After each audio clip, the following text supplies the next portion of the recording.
That moment was the biggest donkey brains moment, I think, of any fighter on the card until I saw Jamal Hill, like, doing that yawning face Yeah. The after response to that, though, was great. yeah, what dude, he just keeps walking in to getting, like, 10-7 by Alex Pereira, just Yeah. routinely. He's just, like, self-dunking on it.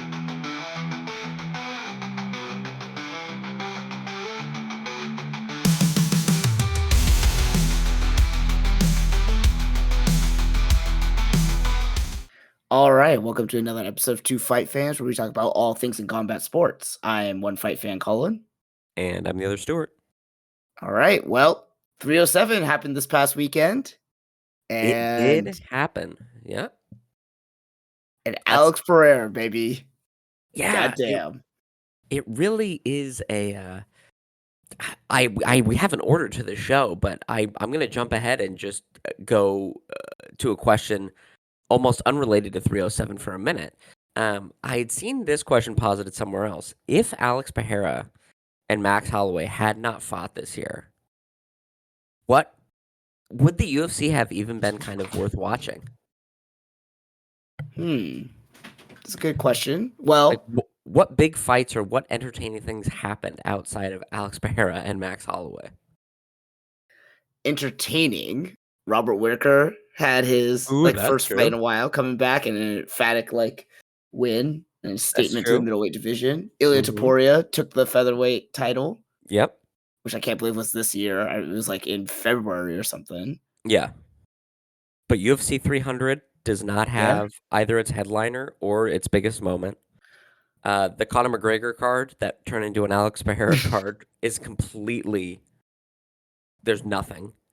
And then if it was Raquel Pennington and Juliana Pena headlining this card, Oh this boy. is a terrible pay-per-view. Yeah, yeah. I mean, it already was. What's your grade on this pay-per-view, I guess, outside of right? No, including the main event, I suppose. Well, it really came down to fucking Alex Pereira again saving the card. You know, Well, we also like have to give props to Khalil, though. It wasn't just yeah, yeah. Alex. Yeah, I should say that last fight is Yeah. what saved it. So Mhm. yeah, it's I'm so heavily influenced by that right now. It's we were even talking about this, texting each other back and forth. Like this whole car has just been kind of a stinker. It's not leading up to or living up to the hype that we said that October is going to be a banging month for fights. Yeah. Yeah. And I have Eh, strong opinions about that. That's goddamn. Well, okay, let's start then. At the very beginning of the night. I mean, the first. Did you watch all of the fights, or did you start from a certain spot? I started from uh the Wonder Boy and Walking Buckley fight, and Yeah. then I went back and watched a few others. Like I went back to watch the Carlos Esparza fight. I went back to watch the Ihor Potieria Cesar Almeida fight. Oh, Um, okay, okay. Court McGee, Tim Means. But no, my live viewing experience, not replay, was the Walking Buckley Wonder Boy, and then straight to the main event. Yeah, me too. Yep, and it was not a good experience. It was a bad experience. All right, well, let's start with Walking Buckley and Stephen Thompson then. So what it like? Yeah, I guess that fight I'm I'm kind of whatever on. What did we learn about Walking Buckley in this fight that we didn't already know? Nothing really. He's still Yeah. just athletic, and I think this basically told us exactly what we thought. Like Stephen Thompson is a good gatekeeper for certain levels there, and he was kind of it. It was not like a entirely one sided affair, but at the same time, Wonder Boy got knocked out by the same type of strike that he's been knocked out with before, just that overhand. I mean, he's only been knocked out what once before, um, and it was the Anthony Pettis coming off the cage, like leaping, uh, punch, like almost Oh, like Superman that punch. Superman punch, yeah. Yeah. Um, I mean, you said it's not. It wasn't a really one-sided affair. I mean, Wonder Boy was winning all 3 rounds on the judges' scorecards up until that finish. It looked like he was cruising to a decision win pretty easily because Joaquin Buckley would on the cage, you were right. He was able to get to him in that sense, but then he would shoot for a takedown and was never able to complete a takedown or Right. really do anything along the cage. And half the time when he was coming in, he would get tagged by Wonder Boy. Wonder Boy's never been like the hardest puncher, Yeah. so it didn't deter Walking Buckley. But Mhm. Walking Buckley never like used better footwork or figured out like the proper way to throw a combination to catch him. It just was like he just ran forward and he just kept doing that enough until he cornered Wonder Boy. And then Wonder Boy, they'd be along the cage and then eventually Wonder Boy would get off and then it would be something where that kind of pattern just repeated itself endlessly. And I was like, this does not inspire confidence that Walking Buckley is going to be able to do this to anyone at a higher level. Right. Right. So yeah, I was like, well, all right. Like I guess the fight happened. And then he had that call out at the end, which I thought was a terrible call out, which was, let me put my 6-0 record up against your 0-3 record, Kamaru Usman. And I was like, No. why would you call out somebody on a 3-fight losing streak? That's just silly. And why would you bring up that they're on a 3-fight losing streak? Why not just say like you were once the most dominant champion, but I'm here to show you that like I'm the next generation. Like, that's how you do the call out. I don't know what like bringing up your someone's 0-3 record in the past few years. That's what a bully does. That's a bit of donkey brains right there. Yeah. So I wasn't like overly impressed. No. I think what it showed me the most was that Wonder Boy should probably retire Mm. because like he's 41. He's a lot slower afoot now than he was. I don't know, just even a few years ago, and that slowness caught up to him with somebody who was not on the same level with him skill wise, and he got knocked out like hard for it. So yeah, probably time to go do something else. He was wasn't he a model for Calvin Klein for a little bit and like Hey, he looks like he could have been. yeah, I think he was maybe not like an official Calvin Klein like, but like maybe in their banner ads like online or something. Like go do that. That pays. Yeah, time to stop fist fighting these young dudes. Yeah.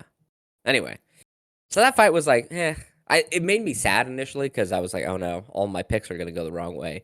But it also was this thing of like, wow, Stephen Wonderboy Thompson has the answers to every like scenario Joaquin Buckley puts him in. And I'm like, man, if Joaquin Buckley just pulls out like a random KO at the end of this, I'm gonna be disappointed because I guess he will have earned it, but it's not like it doesn't look like he thought about anything or like tried to come up with a good game plan or learned footwork. And then he just was like, what if I leap across the ring at you as fast as I can? And I was like, well, I guess that'll work. Bummer. Yeah. Bummer. So that's how our night started. Yeah. You can hear the depression in my voice. All right. And then from there, we move on to, and I think we have to lump two of these fights together, but we move on to what we thought would be a mercifully quick blowout fight between Kayla Harrison and Ketlin Vieira. And it wasn't mercifully fast. It was long. What? I don't know. What was your takeaway from that fight? Well, okay, so I have not rewatched this, but I'm thinking when I first saw it, I was like, man, like why can't Harrison like really like we thought this was gonna be like a very quick squash match, you know? Mm-hmm. And I think if anything, it showed that Vieira was more game than we gave her credit for, and maybe she really is deserving of that second ranking spot. And maybe altitude played a little bit of role in Harrison's like, gas tank and her cutting and everything just kind of all stacking together once against her, but she would like pin against the cage and just hold for a long time and then eventually get like that kind of like body lock takedown, but then it just she wouldn't be able to advance as thoroughly and as swiftly as I thought she would be given her pedigree. So like I credit this more with Vieira being better than I thought she was, because I honestly thought it was just gonna be like, okay, she's gonna get her against the cage, she's gonna sweep her down, and just gonna immediately get into a submission, like kind of like her last fight against Holly Holm, you know. Mm, But yeah, maybe Vieira was a little bit better, and maybe the weight cutting, that process for Harrison is helped out Vieira a little bit. The altitude helped her out too, but I you know I would say I was more. What I took away from this was Vieira is better than I gave her credit for. see, I had the exact opposite, Oh, really? thought, yeah, like, nothing that, Vieira showed made me think she was better than, we had initially thought. She still I mean, this was a bad fight, overall, and this was not a good display of, like, high-level skill, um, for much of the fight. You call out the elevation. I think the elevation is a good call out, and knowing it's at elevation. Another thing too is just, like, do you know what weight, Kayla Harrison competed in the Olympics in? Yeah, we said like 70 or 75 kilograms. That's like what, 150, 160 something? 78 kilograms, Oh, 172 pounds. yikes. Her, like, ideal weight is 172 pounds. She's a Yeah. big lady. And then she competed in MMA in 155, a full 20 pounds above that. So to get to 135, that isn't just weight cutting in the sense of dieting and then water depletion. That also has to be just like actual losing mass from your body over a Yeah. period of time of like fasting while exercising, being at like a really severe caloric deficit. That can just fuck up your performance overall, I feel like. Yeah. Uh, because and we're gonna get to this like wall installing, which is this 2004? I forgot wall install was like a tactic that you could use to win. Yeah. Because I thought the rules had changed and that judges were smart enough to look at wall install and go, you don't get any points for that, no matter how much control time there was. But Kayla Harrison would get Ketlin Vieira up against the cage, and Ketlin Vieira was not interested in trying to break off the cage or do anything really from that position. She just tried to like neutralize as much as possible. And what I noticed is Kayla Harrison just stood there flat footed. She wasn't rocking back and forth or trying to like foot stomp or try to spur Caitlin Vieira into making a movement with her balance that then Kayla Harrison could capitalize on. Kayla Harrison kind of grabbed a hold of her, pushed her against the cage, and then was kind of just waiting for Caitlin Vieira to do something. And I was like, Mhm. that's not like what high level MMA fighters do. You'll see Islam Makhachev, you'll see other like high level grapplers. Even Alexander Volkanovski will do this when he's got people up against the cage. They're constantly moving back and forth. They're going for underhooks. They're stomping. They're trying to drop down for a double leg. They're trying to disrupt your opponent's balance so that then they can get a trip. Right? They're constantly working, even if it is kind of a stationary position. They don't just stand there flat footed. Yeah. And I don't. My assumption is Kayla Harrison knows that from competing in judo, right? You can't just like grab someone's lapel in judo and stand there. You have Yeah. to be working and trying to move them. Um, I think I really wonder if that weight cut and mix that with elevation just so absolutely depletes her that we don't get to see what I assume she probably would be able to bring that kind of technique and like kind of ferocity to MMA. But I wonder if she's just so absolutely destroyed getting down to this weight that she has to essentially yield a bunch of that offensive like dynamism and just allow her opponent to go like, well, hopefully Caitlin Vera will try to do something. But then if Caitlin Vera goes, well, no, I'm just gonna stand here, like I'm fine just this neutral position, then the fight just stalls endlessly. And it's like, this is not fun to watch. Hmm. Yeah. Watch.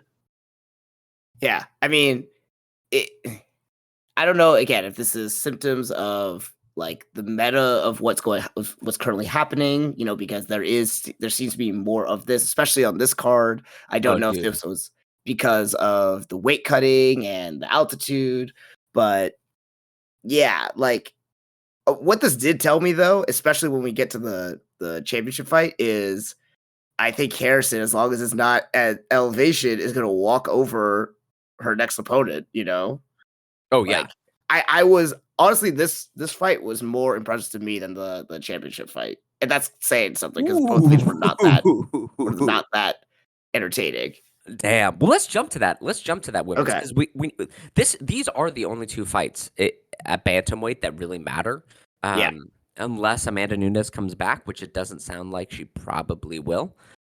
Despite Juliana Pena, I love that they tee her up. She wins the belt, which she wanted, and they're like, "Great, now she'll call out Harrison." And they go to that split screen shot of her going like, "Who do you want next?" Or like, "What's the Yeah. call out?" And then she calls out Amanda Nunes, and I was like, "God, the UFC's not going to be happy about that. You just wasted a really good promo that might get a few more pay-per-view buys." She just has the most like angry wine mom energy. Juliana Pena does. It's insufferable. Yeah. Okay. Well, let's jump to that fight. Raquel Pennington, Juliana Pena. First, I God. have to ask, how did you score this? So I scored. So for sure, well, before we get into all I for sure scored rounds 2 and 3 for Pena and rounds 4 and 5 for Pennington.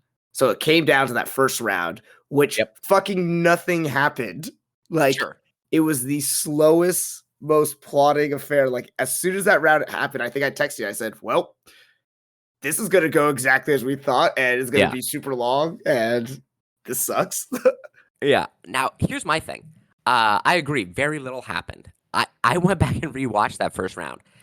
Very little does happen. There's Yeah. only one person whose head gets snapped back one time in that round, where their Is that body, Pena's? it's Pena's face, gets snapped back on a jab she runs into. Okay. Right? I've linked you this, the MMA decisions. Now, are some of these people donks on this? But it's about 25 MMA journalists who upload their scores when they are live scoring this thing. Oh, okay. Oh, that's cool. And there are a couple of people like Jed Mishu from MMA Fighting, Danny Segura from MMA Junkie, Zane Simon from the MMA Draw, or what was Bloody Elbow. Like, their opinions I kind of like respect, who they usually have a good read on things. Oh, They wow. usually, it's every single one of them is either a draw or it's for Pennington. Not a single person scored this fight for Pena. Mm. If you wanted to say that first round was just so bad that it should be a 10-10, it should just be a draw round, I'm kind of okay with that, but I'm actually a little peeved that Pena won this fight, because I legitimately don't know how you give her that first round because, like you said, nothing happened. But if in a fight where nothing happened and then one person like falls and like snaps their ankle in the first round, it's like, well, you kind of lost that first round, even though you didn't really do anything or your opponent really didn't do anything. You came out of it worse for wear, and that's kind of how Well I felt watching it. well, okay. I don't think it was, like, that bad because, like, that one-sided, I should say, because, like, a lot of that first round was them feeling each other out and, like, both, like, checking and, like, both of them not really throwing anything with, like, No, any sort of speed or any no, sort of threatening. It was just basically feints the whole time. They were just, like, kind of touching and feeling the whole time, and it was all hand strikes pretty much. It it was was all basically a boxing. jabs. Yeah. And, yes, I guess Pennington got the one stiffer jab, but I think you could say that Pena landed a couple more. Like, at least that's what I have not rewatched this the fight because I probably won't. Yeah, But I think numerically you're right. Pena did land more, but like when she landed, it didn't do anything. mhm. Yeah, I know it's kind of a waste of time to argue the scoring on this one because Pena did win. The UFC is not going to strip her. She's going to fight Kayla Harrison. That's what the UFC wanted. But I felt a little cheated for Pennington being like, oh, but it feels like most people watching it thought you probably took the first round. And then Pena won. And I was like, I don't really, I don't know Mhm. about this. Anyway. Well, tell me, tell me what else happened in this fight. What was the story of this fight? What did you learn in this fight? What did you learn from either person? And what did you learn about their chances against Kayla Harrison? Ugh. Okay. Well, Pennington was very slow to get started on anything. And when she Yeah. finally decided to, like, okay, I'm going to put a little pressure, she won, or she won her round. Like, she got that knockdown, which also was apparently her very first knockdown in her entire UFC career. So Yeah. Like, all right, well, and then like, hey, good for you, I guess. And then, I mean, yeah, it was really, it was exactly like what we thought. Like, Pena got a couple times where she got her down and just kind of locked her down. She didn't really advance the position much. She wasn't Mhm. really that threatening, but she was able to control where the fight was. That's all it happened. And then, when Pennington decided to put on a little bit of pressure, she wasn't able to handle it. Now, whether that's because it's an actual skill discrepancy or because she had spent 3 rounds just exhausting herself and wasn't able to defend as much, like probably a little bit of both, but yeah, I mean, it really didn't teach me or show me anything that I didn't already think was gonna happen, and Mhm. I just think that Kayla Harrison, well, okay, again, this whole weight cutting thing does bring in the question, like, is she having diminishing returns? Like, what kind of person will she be in this 3rd fight where she tries to cut down this much? She's shown that she's able to do it, and she doesn't seem to be, like, trembling or shaking or in like major health concerns at the weigh-ins. Like it Mhm. does not look good, but it doesn't look like, where we've seen recently where some people have been like, hey, we need to pull you from this card because of the weight cut you just did. Yeah. Um, but I don't think they'll be able to Pena will be able to deal with the size or the skill discrepancy. Was I You posited before that you thought Pena had more skill than Pennington. After watching this fight, do you still stand by that? Do you think she's a more skilled fighter? Mm. Because I'll affirmatively say what I said Pena has is a jab and she can take the back, Okay. which Well, is what she also, did. And like yeah. Pennington at least had combinations that were not. I mean, it felt like 90% of this fight was just them throwing jabs at each other and like barely hitting each other with their jabs. Yeah. Um, but Well, that's the thing Pennington too. alternated the speed of her jab. Pennington threw a few combinations. Uh, Pennington, I will give Pennington credit, not like the Myra Buena Silva fight, but when she would eventually kind of clash into a clinch with Pena, she did a very good job of breaking away from the clinch and stepping out back into range. She didn't like just forfeit and go like, well, I guess it's going to be a clinch and it's going to have to go for the takedown. She was more disciplined. I was kind of shocked at like how limited Pena's game was. Like it was she would throw a jab and she would throw her back. She would throw like a 1-2, and every time she threw her rear hand, her like rear leg would kind of float up off the ground, and Mhm. like she would take that weird drunken step forward. Like she throws herself off balance after every combination. It was baffling, baffling. Yeah.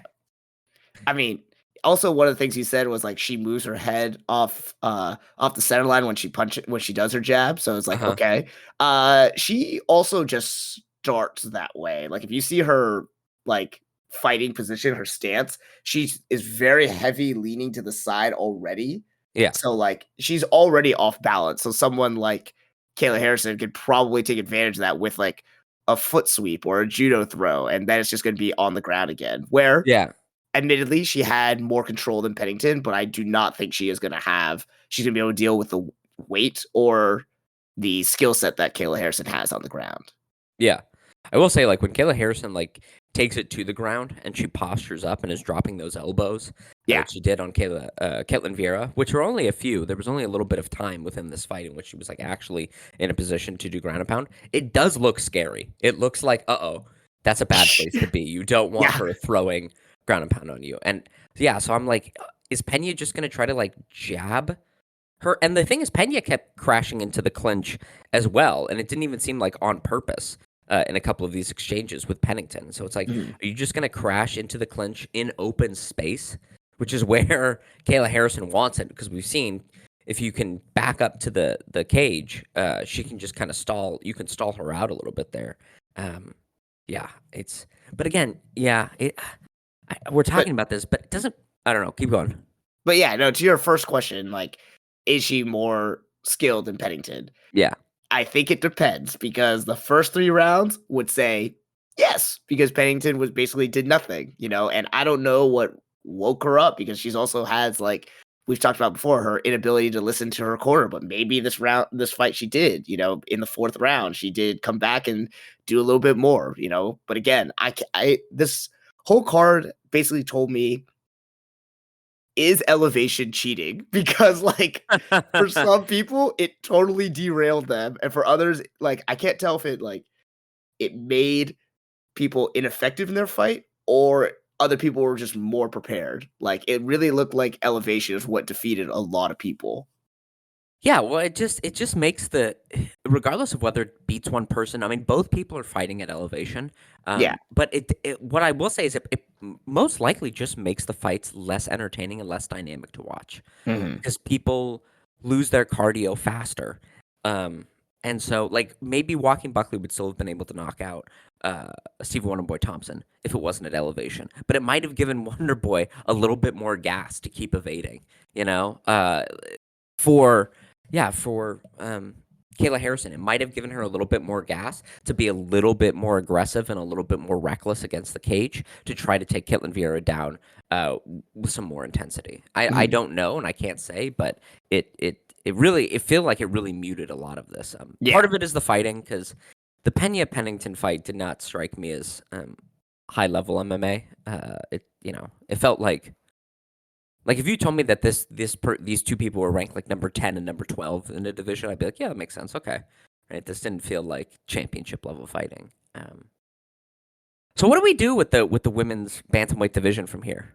God, I don't know. Because Like we know Kayla Harrison's gonna fight Pena, and then what?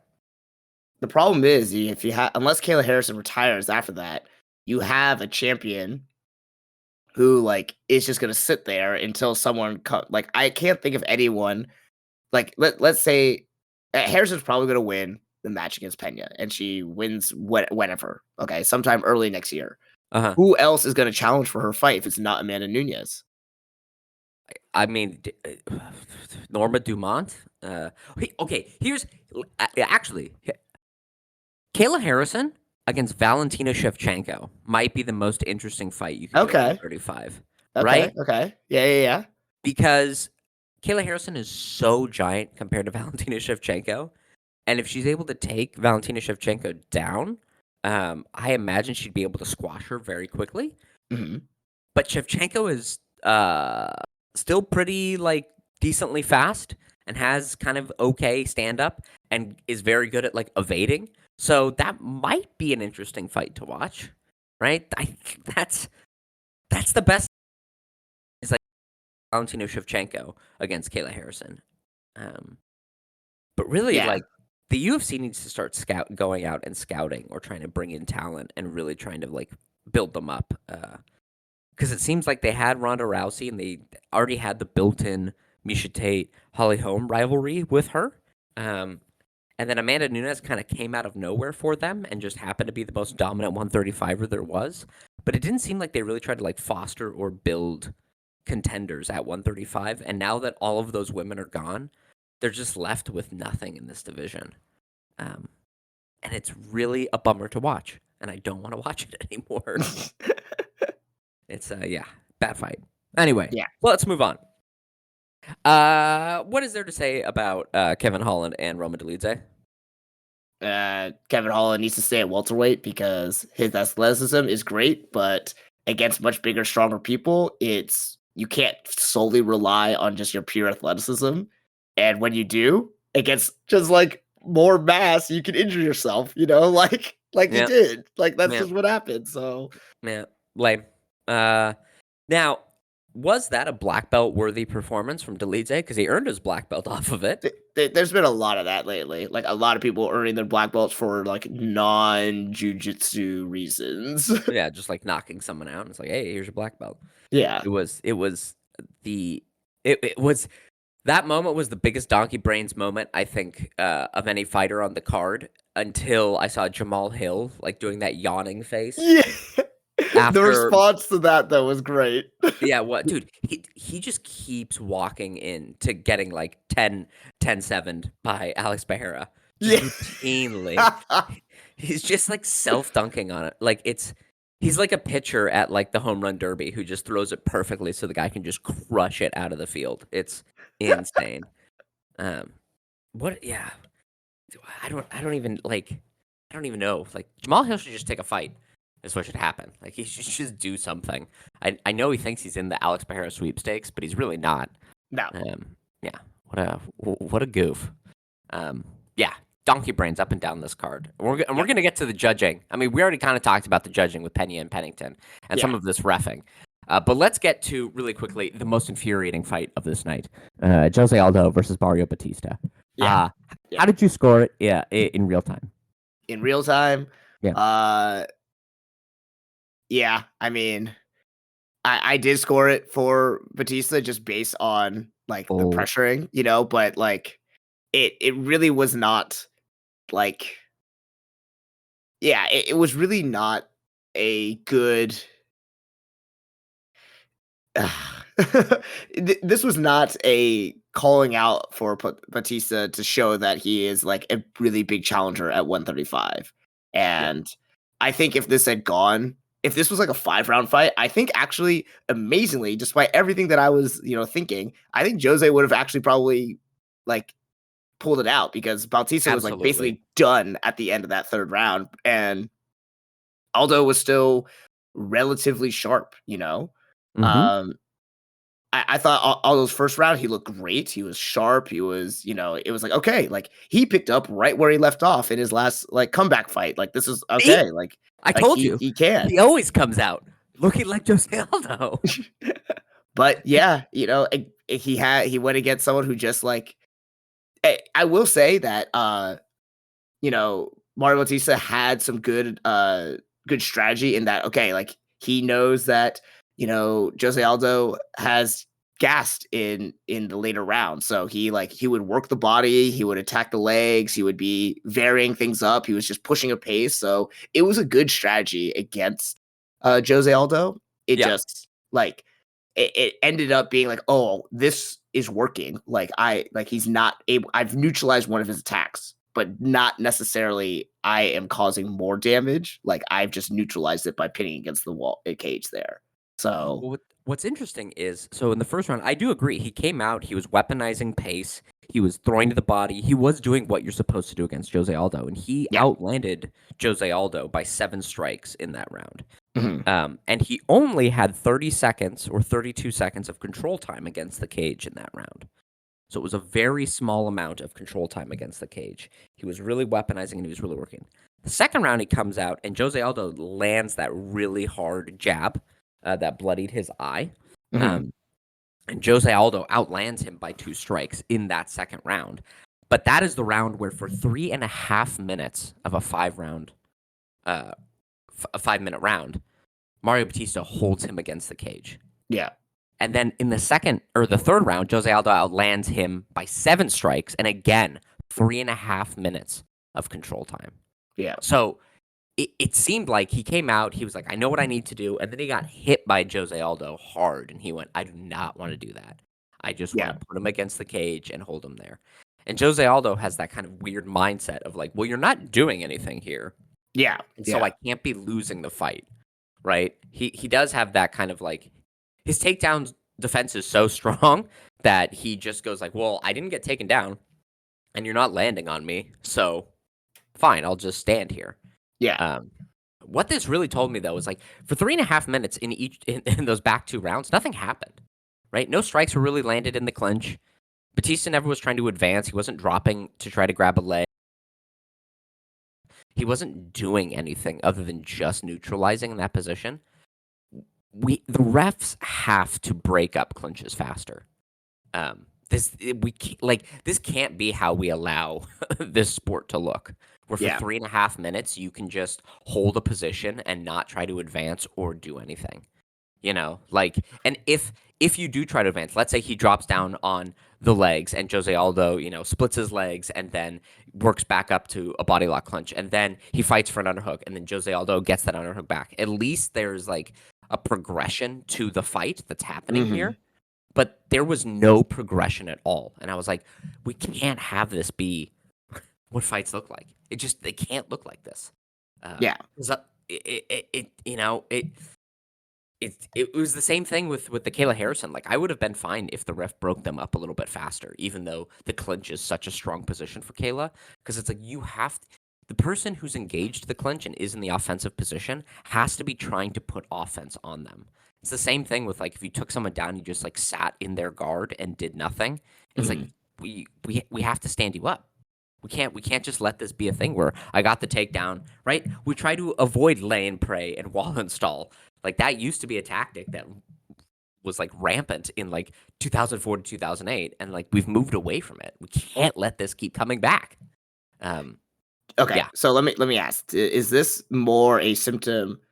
Is this more the ref's fault, or is this more the judging's fault for Uh, allowing the result to happen? Then, because I agree, like part of me is also like still maybe in the mindset, and maybe some of these judges are too, that like, hey, control plays a decent amount in winning a fight, not just damage. You know? yeah. Yeah, I guess it's like well, so I think like I said, Batista outlanded Jose by 7 strikes in the first round, and there was only 30 seconds of control time. I think he takes that round. Jose outlands and lands harder in the second round, and he outlands even more in the third round. The only thing that could give you either one of those rounds for Batista would be the 3.5 minutes of control time. But again, it's this thing of like, imagine I bear hug you and then I just push you to the cage and it's just like I just hold you there and don't do anything. Like Mhm. that doesn't feel like really winning a fight. I understand it is control, but it's not dynamic control or control in the sense of like in the way that like Khabib had control, right? Even if you remove Khabib's ground and pound, right? He'd push you to the cage, you'd work up to your base, he'd grab your wrist, he'd yank you down, he'd be pushing to get to your back, right? And even if you were like everything you did to try to counter that, he would keep taking away everything you did and then advanced his position slightly.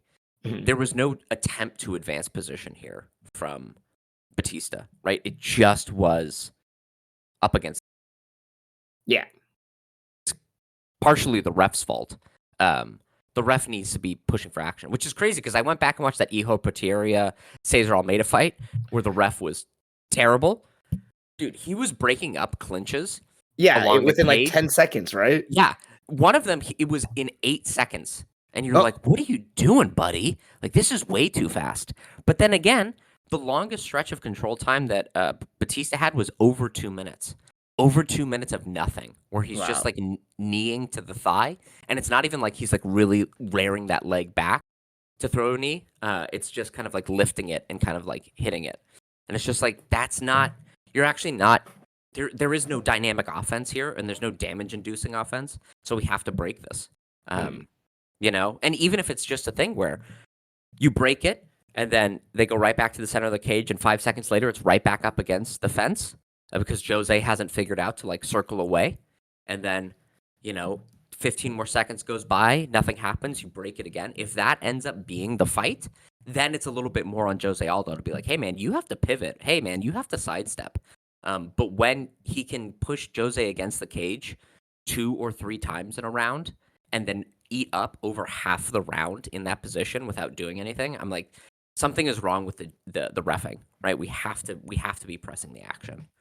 Um, Boxing, they break clinches often too fast in boxing. I feel like, and you can get subtracted points for timidity. So it's like we can't be no, because I don't want fights to look this way. Not just No. Jose Aldo. I am heartbroken that he lost, and it sounds like Dana White is really pissed and is like he shouldn't have lost. We're gonna still give him, a higher level fight after this. Yeah. So like it's kind of no harm, no foul. Maybe he'll fight Henry Cejudo next. Maybe he still will get that title shot. But I just was like, I don't. We That have one of that the brings most up another question I'm gonna have to ask later on though, yeah. but yeah. But, like, we have and the first round was really dynamic and cool It to was, watch, yeah. and I Yeah. was like, "This is awesome. I want this. Let's do this," right? And, like, it's okay if Mario Batista did get a takedown and then couldn't really advance position, or he was constantly pressing his offense in the clinch and just Jose Aldo neutralized it, I would be a lot more forgiving because 'cause I'd be like, "Well, at least there was an attempt to do something," but he didn't, and, like, if you can get away with doing the least amount of work to win your fight and get half your paycheck, go for it. Like I'm not mad at Batista. I am mad at the ref for just watching it and being like, well, I guess this is how fights look. It's like this is not how fights should look. Stop wasting this awesome fight like this. Mhm. That's my soapbox. But yeah, I was furious. I was like, what are we Yes. doing? What are we doing here? This can't be what it looks like. Um, yeah. Especially, and it was so weird to see that, go back and watch that Almeida Poteria fight. And I was like, we needed this motherfucker refing in this fight, right? They weren't fouling each other, which that guy apparently like didn't care if anyone got fouled. Yeah, But yeah. like he was breaking up those clinches. Like, nah, man, you got to work. You got to work. And he shouldn't ref again. He's a bad ref. But I was like, man, the complexion of this fight would have looked so different if it was this constant action. And maybe Aldo would have fully gassed out. Batista had the right idea, right? But yeah, it was that the first round was the potential of what this fight could have been for 2 more rounds, and then it just wasn't. There was only 1 more round of fighting, and then there was over 7.5 minutes. So over half of this fight was just up against the cage, Yeah. where nothing was done. And I think the elevation did play a part, because in the first round, that 30 seconds up against the cage, you saw Aldo was able to like sidestep and then peel out and like shove the back with his right hand, shove Batista's head by, right? He like just kind of shucked him into the cage and retook center. And I was like, oh, wow, that's a really cool, like he waited, he figured out his balance, and then he stepped out really quickly. And I think at elevation, he just couldn't do that in rounds 2 and 3. He just was too tired to like try to like really dynamically explode off the cage and exit the clinch. So, yeah, what a bummer, man. What a bummer. Yeah. Yeah, we can't. Yeah, I don't. Yeah, because if fights look like the Kayla Harrison and Jose Aldo fight, and everyone just does that from now on, I'm just gonna be like, I can't watch this. I can't watch this. Yeah. Yeah. So, what was this question you were gonna ask about Aldo and Batista and Dana White?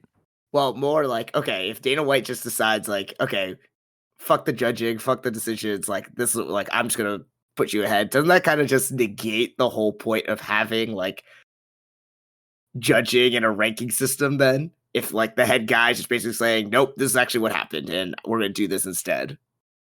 Yeah, I think they do that behind the scenes though a lot of the time. We just don't, like even this main event, which like I think having the matchmaker model where they get to choose who fights and like not pay attention to the rankings, go like, nah, fuck that. We're not letting Ankalaev fight Alex P. We're gonna have Khalil Rountree, and all the fans were like, what? Why? I think it does make it more dynamic in certain instances.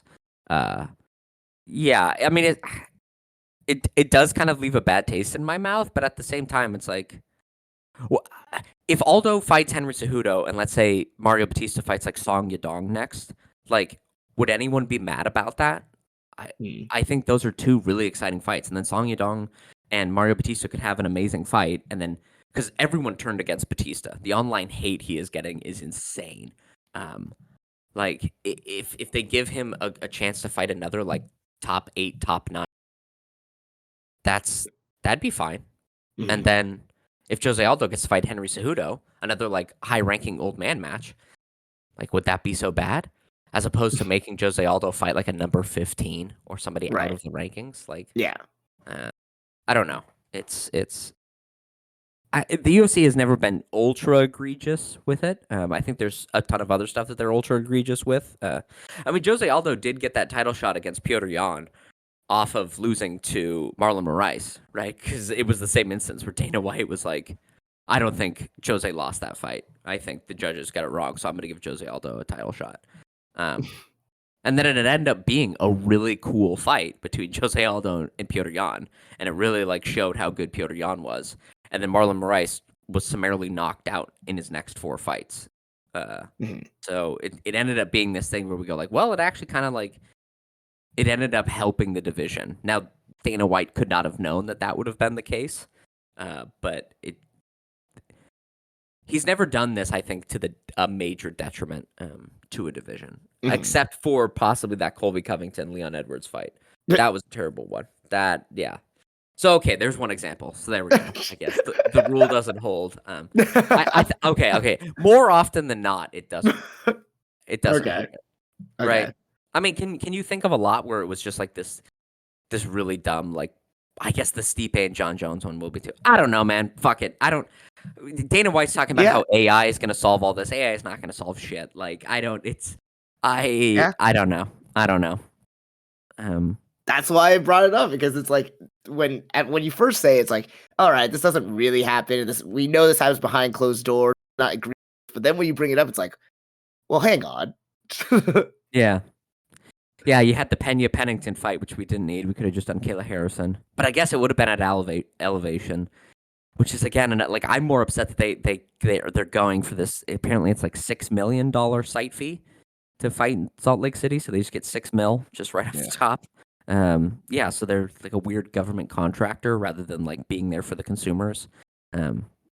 Yeah, whatever. It's right. It's I think yeah. No, yeah. You're right. Like there should be some adherence to it. But again, we did get Khalil Rountree versus Alex Pereira, which was I'm gonna posit this, and you tell me if you can think of a better one. Is this fight of the year in the UFC in 2024? Currently, Yeah. I mean, it's always coming down to this and the Holloway Justin Gaethje fight, you know. Yes. And And I think that the Holloway is the best moment in the UFC, but for a fight that you'll want to rewatch, dynamic fight. yeah, I mean, it's close up there, you know. I Okay, well, let's just dive into this fight in general here, because maybe that'll Yeah. help explain this answer this question then. But first of all, what were your main takeaways from this fight? Because a lot of people first thought like Khalil doesn't deserve a title shot because one, he's coming off of his like banned substance suspension, and he's Mhm. like not even like the top ranked fighter. I think he's what, Yeah. 8. eighth? Eight, yeah. Yeah. So like, there are plenty of other challenges for Alex Pereira, supposedly. That was the main Mhm. criticism going into this fight. Yeah. What did you see? What did you think when it actually started and happened? So my two biggest takeaways were one, I had said out loud in a recording that you were on with me that's there for the end of time that I've never seen Khalil Rountree have a game-winning strategy, and I can't fathom him being able to take away the weapons of Alex Pereira so much that he will be able to win the fight. And I said, like, that's something you can't bet on. He comes out, immediately is catching kicks, nullifying the calf kick of Alex Pereira and smothering that left hook, right? Alex Pereira did not land his signature punch and his signature kicks really in this fight. And for 2 rounds, Khalil Rountree was taking it to Alex Pereira. He was taking away his offensive weapons, right? Something that Yuri Prochazka, Jamal Hill, Jan Blachowicz couldn't do, right? Alex Pereira got by beating those guys just with the calf kick, occasionally a head kick, and that left hook. He didn't really need to throw a really like measured and varied jab. He didn't need to use his rear hand. He didn't need a counter punch. He could just move forward, throw that left hook, throw that kick, knock him out. Khalil forced him to figure out a way to win this fight without that. And then what I also learned was that Alex Pereira has a bag of tricks and can dig deep. He was doing that pull counter towards the end. He was mixing up his kicks and figuring out a way to step and then throw that calf kick so that it began to land more regularly. His jab was fast. It was sharp. He was varying up the timing. It wasn't 100% speed every time or 100% power. He'd kind of pepper it out and then a really like strong, stiff jab. His rear hand, which we rarely ever see him use in his fights unless it's in the finishing sequence, was dynamite. He was landing those long crosses and those crosses to the body really well as it went on. It was something where I've never need to see Alex Pereira use that many tools in a fight and really dig deep against someone who I said had no way to come out and counter a jab and a left hook and a kick, who came out and did all of those things and was snapping Alex Pereira's head back with a couple of his shots. This was everything you want in a title fight. It was the challenger coming in and showing you something that we all thought, oh, he can't do, and then he did it, and then the champion went, oh shit, you're gonna do that? Well, I guess I got to show the world things that I've never shown them before in my light heavyweight run, and then he did that too, and it ended up being this like amazing blood and guts fight. It was for light heavyweight at elevation. It was the highest paced fight of this whole fucking card. And it was the most entertaining. It had been just bummer after bummer after bummer. And then these guys came out there and performed super ably and at a super high level. And then after Yeah. the fact, we learned Khalil Rountree had a busted nose coming into this fight. So a busted nose at elevation. And Alex Pereira had only trained for 3 weeks because he had an injured rib and had been like, yeah, what? He had like the bubonic plague or the Spanish flu or something before this fight. Yeah. This was amazing. This was such a cool fight. This was right, and the champ was down 2 or 3 rounds going into the fourth, depending on like how you were scoring it. And Yeah. he came back and finished Khalil Rountree. Like that's tough bastard shit. It was awesome. It was so good. So you sound more on the Poatan Pereira Hype train now. Like you're Oh you're yeah. more with it. Yeah, well, because I think that was the thing is watching the Yuri and the Jamal fight. It was, and even the Jan Blachowicz. It was every opponent he's going against. He's like, I'm gonna throw a left hook and calf kicks. All you have to do is figure out how to not get destroyed by them. And every one of his opponents went, oh fuck, I don't know how to deal with a left hook and a calf kick. Right? And it was kind of like, okay, that's cool that he's able to do that. But it's also an indictment on the skill level of these people he's facing, right? It's an indictment on Jamal Hill that like a left hook that he just walked forward and threw a left hook and got knocked out, or that Yuri Prochazka came out and he's like, I'm gonna go southpaw, and he got kicked in the leg, and you could see on his face he was like, fuck, I didn't know I could be kicked if I went southpaw. And you're like, what are you doing? Like, how is this? And Khalil came out, was catching kicks, sweeping them across his body. He was countering every time that Pereira would get a little too like over his base. Khalil would spring in. He had counters. He had him scouted super well. He was constantly, because it was the southpaw versus orthodox, he was kind of smothering and taking away the ability for Alex Pereira to land that left hook. And so he had to focus on his right hand, which Alex Pereira like never does, and he had to mix up how and when he throws his kicks because he'd gotten dropped Yeah. after throwing one of those kicks, right? And so it was this thing of, I thought the second somebody got dropped, it would be, hey, that fight's over. But Alex Pereira recovered and came back. It does also show me that, like, I never really appreciated how depleted his chin was at 185. Yeah. Yeah. Because, I mean, Khalil was hitting him and, like, snapping his head back hard, and he just kept going. There were a couple times though. I think this also showed that like Pereira has some defensive savvy. Like he was like once he figured Yeah. out the timing, he was able to not slip them like he did at the end. Like the very last combination he had, you could see he was just in like this kind of flow where he Yeah. saw everything, he'd react and counter immediately. Like he had figured out the timing then. And definitely the body attacks, the leg attacks, the 4 rounds invested definitely wore down on Rountree more than Pereira, but he had gotten his reads by then. But you can also see by like the second round, like he's starting to figure out because he would like sway back more with it to like kind of disperse some of the force. He would kind of like slipping side, not like completely out of the way, but it was enough to not be like a full on like flush connection that most people would be victim to against Khalil Rountree. So Yeah, it was and like you said, that trunk movement at the very end. I mean, he was looking like Sean O'Malley, Conor McGregor, Floyd Mayweather. Like that huge lean back just to get out of the way, and then springing forward with that right hand on the chin. I was like, right, because again, I've never seen Alex Pereira need to do any of this stuff, and so to me, I didn't know. We didn't even know he had it. Yeah, exactly. And then he pulls it out, and then we learn like, he wasn't like he barely trained for this fight, and I'm like, God damn, this is what he's about when he just needs to get off the couch and fight. And I'm like, that's amazing. Like that's what I want out of a champion. You want to see them be able to do this stuff. Yeah. And it got me way more hyped. And then also, I have to say, did he not look like 10 times the size of Khalil in the cage?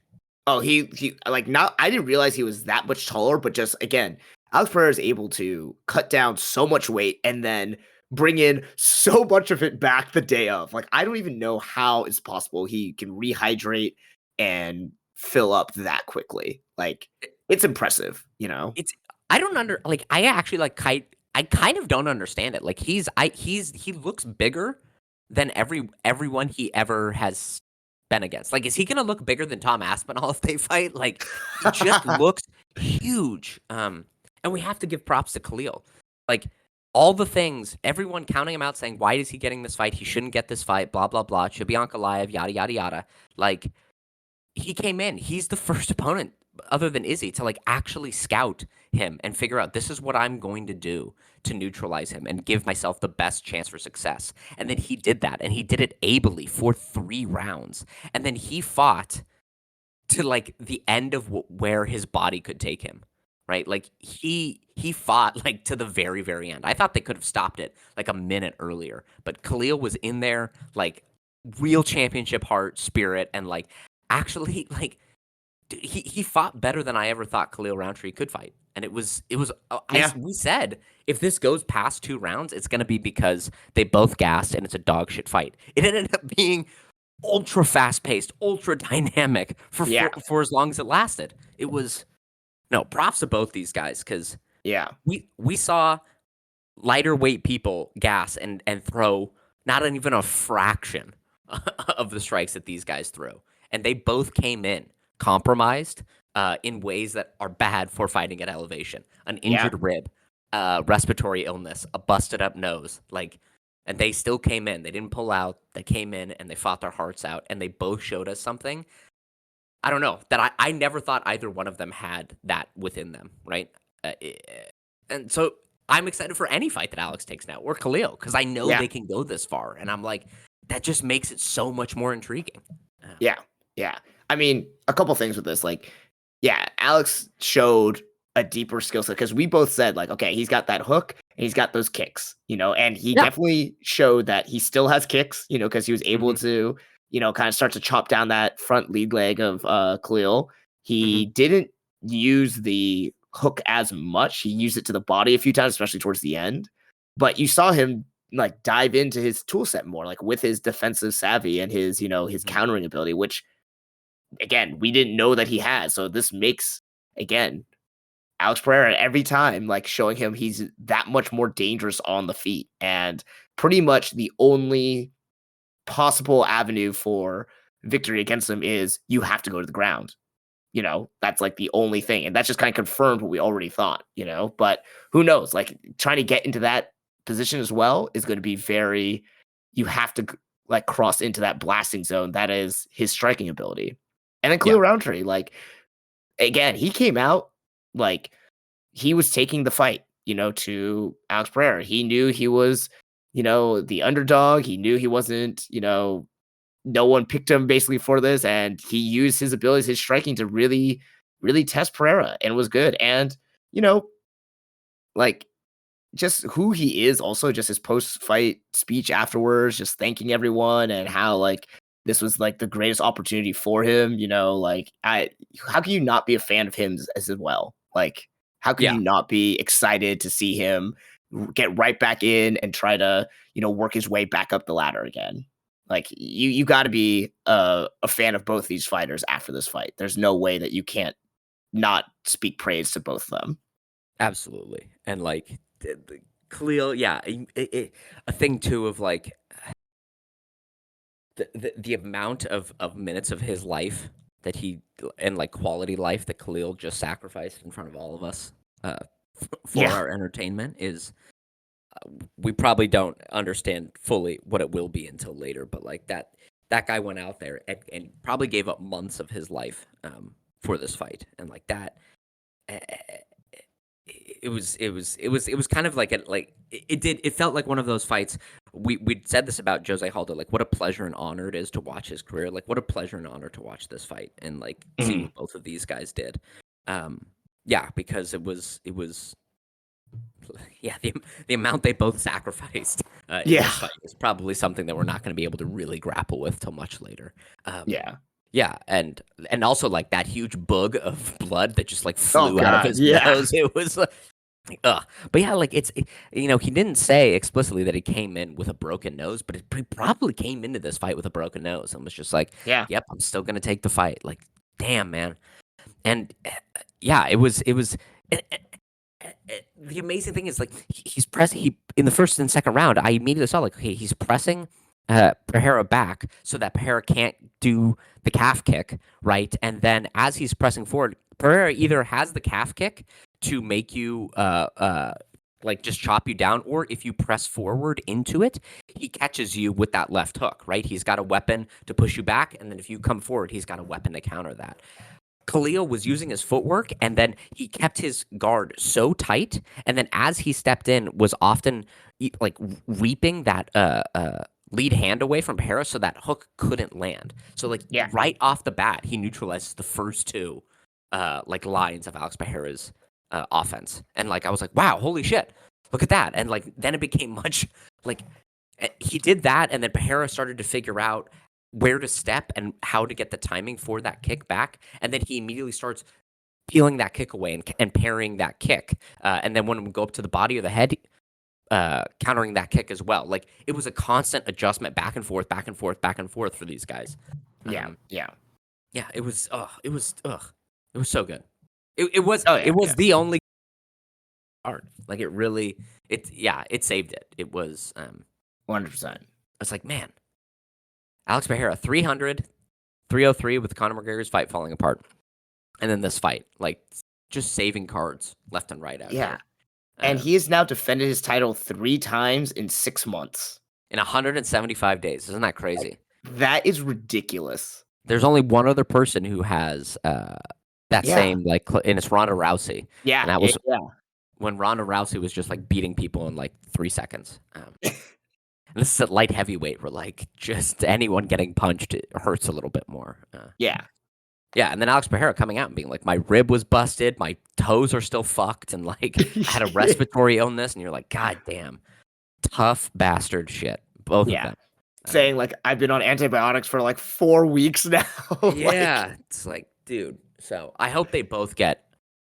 I mean, this is the thing. It's like, what is the UFC going to do if Alex Pereira really needs 6 to 8 months off? Like, who are they going to call to save these cards? Because it's been like his left hook. They've just been treating it like this one weird trick that they have to saving a card. Like, the UFC is going to need to find someone else to do this. Because what do these cards look like without Alex Pereira? It's the UFC is very fortunate. And we're very, like, I mean, what, he's 37 or 36 at the moment? 37, 38, I think. Oh, okay, yeah. So, like, he's not going to be around much longer. And if he keeps getting injured like this, that's rough. All right, we have to quickly say, what's next for Khalil? Who do you want to see him fight? Oh, shit, I didn't even think about that. Let me pull up the rankings while you your he needs time off, but I want him to fight man who doesn't know how to pantomime a yawn, Jamal Hill. That's what did you see how he did that? Like, like covering his face, like he was like that's nobody yawns like that. Nobody uses the bottom of their palm to yawn. Terrible. Also, like the card sucked, and then he yawns against the best fight possibly of the year. And of course. What are you talking? Like, this is so stupid looking. Like, you could have been like, no, that didn't look good, and shake your head, or say like, I'm the champ, or whatever. But yawning, I was like, this is the dumbest thing you've ever done. I think Khalil Rountree versus Jamal Hill would be cool. I think that'd be a good one. But I want Khalil to heal first. I think Khalil and Yuri would also be good. Yeah, that'd be good too. Basically, just a cycling of all of Alex Pereira's victims right now. Yeah. And then, what do you think for Alex? Well, I don't want him to go to 185. And he said he's not going to. Yeah. Either Dricus moving up to him, because for some reason Alex Pereira and Sean Strickland are now like buddies now, which is like the weirdest like duo that I could think of right now. And if Dricus beats or maybe like knocks out Sean Strickland, and then because Dricus is also pretty good at the trash talking, decides to move up to fight Alex Pereira, like I'm coming for you now. Like that would be entertaining. I'd see that. I'd watch that. Because it literally would be like, okay, can the hand of stone beat the walking, talking heavy bag? And I tell you what, after this fight, I'm like, I have a much better feeling that Alex Pereira would beat Yeah. Dricus du Plessis. Because If Dricus is not going to be able to take away these things. And if no. Khalil can land on Alex like he did, and Alex does not get knocked out, I'm like, I don't know if Dricus is going to be able to do it. Yeah. Yeah. Yeah. So, I mean, that would be one, but again, that involves a lot of factors already. If Alex Pereira wants to stay at light heavyweight, fighting Ankalaev is really the only other fight that I can really see. Mm-hmm. But again, Ankalaev has to get through Rakic first, which I I know. think he should be able to, but watch Watch Rakic not. Yeah. Watch him get DQ'd for like a grounded strike or something. So right, he's what? He's got like he got DQ'd against Johnny Walker. Did he get DQ'd against someone else at some point? No, but he got that terrible draw against Blachowicz. Like Yeah. Ankalaev just terrible donkey brains. Yeah. Yeah. So maybe, I don't know. And then really the only other option after that is like, all right, you go up to heavyweight. Like, which Yeah. also would be pretty awesome. Like, Yeah. I really, I think all of the exciting things I want to see Alex Pereira are outside his division right now. Yeah. Well, So, I would love to see Dricus come up and fight yeah, him. that's what I mean. That's what I mean. Like Yeah, him and coming then up. having him fight at heavyweight, I think it'd be pretty cool. But I mean, Dricus isn't fighting until early next year, so like February apparently. yeah, so that means even if he like knocks out Sean Strickland in like the first round or two, he probably wouldn't be able to fight until a couple months after that. So we see, and Alex Pereira said he does need some time off, so that means we probably won't see him to fight again until April, May at the earliest, if that's the route they go. Yeah. You know, and then like I think a more realistic thing would be Alex Pereira moving up to heavyweight because John Jones and Stipe will fight. John Jones will win. John Jones will retire, and then we'll have like a super fight for the new heavyweight champion. Yeah, between Tom Aspinall and Alex Pereira. Yeah, because Tom Aspinall's already beaten basically everyone that there is to beat. Yeah. Unless Cyril Gahn beats Volkov, and then they give it to Cyril Gahn. But then besides that, yeah, that'll be it. Yeah, man, it's that actually gets me thinking now. Okay, because Tom Aspinall is very similar, at least on the feet, to Khalil Rountree. That he's like very fast and explosive with his hand striking. You know. Yeah. So it's just basically a heavier version of what he's fought with, who can also grapple and go to the ground if he needs to, which Tom Aspinall hasn't really shown that that's what he wants to do. So I think this becomes a much more exciting matchup now. Yeah, I mean, I still think Tom Aspinall probably. I mean, he took Volkov down in the first like minute and then just like submitted him really quickly or grounded him very fast. Like I think that probably is how it'll go. But I would be interested to see it because he has more so than Alex Pereira. Tom Aspinall has a lot of defensive liabilities. Chin right there out on a plate, leading with his head. But he is huge and fast. Yeah. So anyway. Well, that was UFC 307, complaining about bad judging, bad reffing. We can't allow this wall install thing to happen. But Alex Pereira and Khalil Rountree, absolute menches. Totally an awesome fight. We didn't get to preview Tatsuro Taira and Brandon Royval in that card, so I guess we'll do that coming up. But the thing that we're going to spend most of our time talking about on Friday is Better Be Evan Bivol, baby. Here it is. The cream of the crop. The best that boxing has to offer. The best fight this month. It's happening. It's coming. Here it is. It's going to be so awesome, man. Oh, I'm so excited to talk about it. But I have to pay penance. Every one of my picks was wrong. Every single one. Though for a second I thought, hey, Khalil might take this. I was like, oh shit, I'll at least have the moral victory of Khalil winning. But and also, hold on, bullshit. Pennington definitely won that fight. And the Jose Aldo one, I don't take. Sort of like that was a bullshit one too. It was. Anyway, all right. What am I doing for? What am I doing? I haven't fully decided yet because I know next episode we really want to talk about Better Beef and Bivol, so I'm not gonna sully the episode with making you talk about something you don't want to talk about yet. But also, I was thinking kind of like, well, maybe we'll do a retrospective on something that we both are interested in. Like, there's a what is it? The Fighter of the Year or whatever documentary that's on ESPN or something, and it's on George St. Pierre this year. So, Yeah, like, we can do a retro on George. I love yeah, George. I know you do. So Yeah. that might be good. Okay. Yeah, yeah, Well, let's decide by next one. But yeah, yeah, 307. It was an Alex Pereira Khalil Rountree fight. They're both phenomenal. Women's bantamweight is in a really and let's empower the refs to press the action. How about that, everybody? yes, Let's try to get them to. There's no sanctity to this fight. There's no like, oh, we got to keep it pure, and do the Joe Rogan thing where they're fighting on a basketball court and wearing gis and blah blah blah blah blah. No, just like we're here to make entertaining, exciting fights. Yeah. All right, everybody. This has been Two Fight Fans. I'm One Fight Fan Stuart. I'm the other Colin. Join us on Friday. Better beef all baby. Ugh, the best boxing match. Even if you don't like boxing, tune in. Listen, you're gonna get hyped. It's good. It's good stuff. Bye. Bye bye.